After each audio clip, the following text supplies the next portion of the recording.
Juan Kapitulo 6, versikulo 35. Si Jesus miingon kanila, "Ako mao ang pan nga naghatag sa kinabuhi. Ang muari kanako dili nagayod gutumon, ug ang mutuo kanako dili nagayod uhawon." Ang mga puno Pan sa kinabuhi. maglikon unta sa mong pagtuo ug gagaka kami sa pagtuman sa imong mahal nga kasuguan. Ginumana kaninyo Santos Ebanghelyo sumala ni San Juan. Daghan siya mga tinunan nakadungog ni ini ug miingon, lisod kayong dawaton kining pagtulon-ana kisa bay makasabot ni ini. Bisag walay nagsulti kaniya, nahibalo sa Jesus na nabagulbol ang iyang mga tinunan bahin ni ini. Busa, giingnan niya sila, nakapabugnaw ba kini sa inyong pagtuo kanako? Pananglit, makita ninyong anak sa tao nga mukaya balik siyang gikanan. Pabugnaw ba lang gihapon kamo? Ang naghatag o kinabuhi mang spirito, dili kini mahimo sa tao. Ang mga pulong nga akong gisulti kaninyo espiritu o kinabuhi. Ang pagpila kaninyo wala manuo.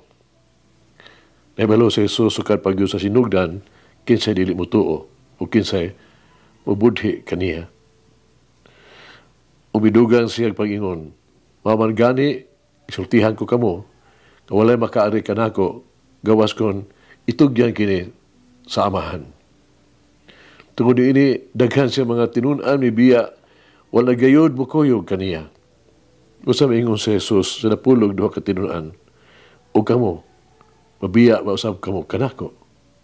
Si Simon Pedro mitubag kaniya, "Ginoo, kinsa may among kapaingnan? Anaa kanimo ang mga pulong nga naghatag og kinabuhing walay katapusan. Nagtuo kami og nasayod nga ikaw mao ang balaan nga Dios." Ang Ebanghelyo sa Ginoo. Pasalamati ang Ginoo kay siya maayo, ang iyang gugma mulungtad hangtod sa kahangturan. Pasalamati ang Diyos sa tanang mga Diyos, ang iyang gugma malungtaron. Pasalamati ang Ginoo sa mga Ginoo, ang iyang gugma malungtaron.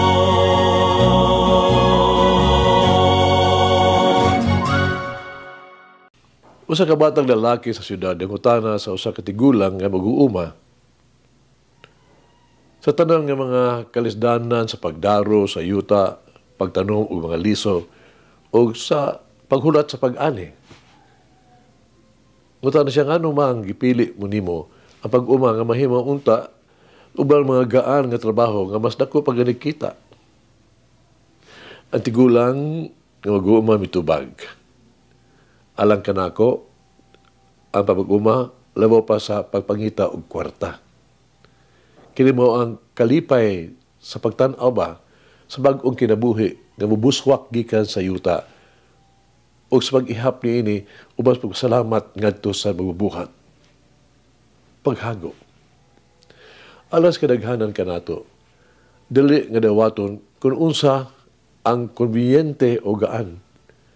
Kung ang mga butang mahimo dili maayo o mahimong lisod dawaton, ang kasagaran nga reaksyon mao paglikay. Sa tuod kini mahimong kasagarang buhaton sa kadaghanan.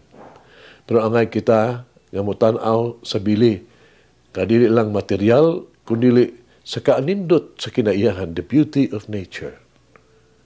Ebanghelyo nagpadayag sa daghang mga disipulo nga bibiya kang Hesus sa dihang nalisdan sila pagtuo sa iyang mensahe para sa ila mga pulong ni Jesus, mga pulong nga tawhanon ba?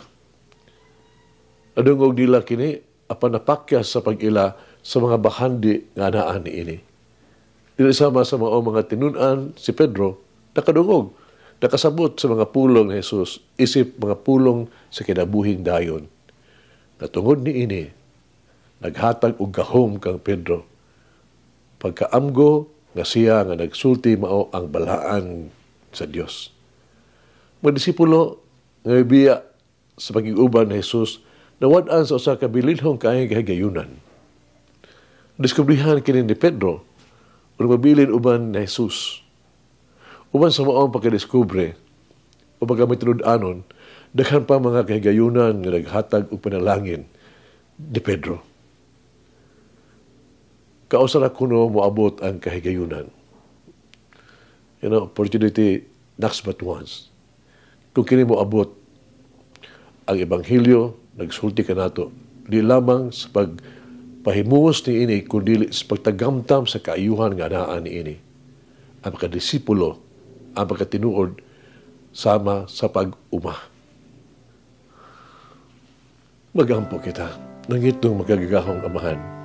Pasalamat ako karong adlaw sa imong dakong gasa sa Jesucristo. Nga, iugmaon mo ako pag-ayo sa imong gipadala ng imong bugtong anak aron mabuhi ug mamatay alang sa akong mga sala.